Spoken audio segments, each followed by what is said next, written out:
یہ اس سر رپورٹ میں میں اس وقت میں رپورٹ پہ لے کے آتا ہوں. آپ اس کو انکمپیٹنس سمجھتے ہیں جس کی وجہ سے نظام حکومت اچھا نہیں دے رہی ہے آپ کی حکومت؟ میں آپ کو یہ عرض کر رہا ہوں کہ یہ جو رپورٹ ہے یہ ڈیفینیٹلی انکمپیٹنٹ لوگوں نے لکھی ہے.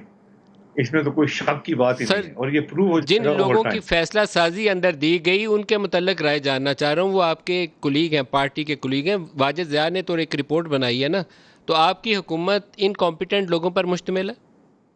دیکھیں، میں اس طرح کی کبھی بات نہیں کروں گا. It's unfair of you to ask me this question also Nadeem. میں اپنے جو ساتھی رہ گئے ہیں یا تھے یا ہیں ان کی بارے میں ایسی میں کبھی کامنٹ نہیں کروں گا. میں مزیدار سر آدمی ہوں سر. میں آپ کو میں کچھ مثالیں دیتا ہوں تو اس کے اوپر آپ مجھے رائے دے دیجیے گا. آپ کی 2 سال کی حکومت کی میں نے جو کارکردگی کے نمبر پچھلے 3-4 دنوں میں کلیکٹ کیے ہیں، اس کے مطابق آپ کی حکومت نے جی ڈی پی کے نمبرز کو فج کیا. 3.3 تھا، آپ نے رپورٹ کیا، ایکچول 1.9 نکلا.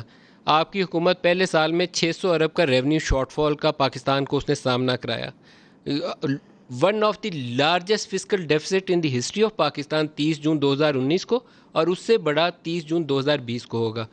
قرضوں میں جتنا 10 سالوں میں اضافہ ہوا تھا اتنا آپ نے 2 سالوں میں اضافہ کر لیا. 2020 کا جو فسکل ڈیفیسٹ ہوگا وہ تو کورونا کی وجہ سے ہوگا. اس کے تو علاوہ جو ہے نا، 2019 کا دیکھیں کس کی وجہ سے ہوا اس تھا کو سر؟ 2019 میں کا کس کی وجہ سے ہوا تھا؟ میں اکنامک نمبرز کو کافی عرصے سے فالو نہیں کر رہا.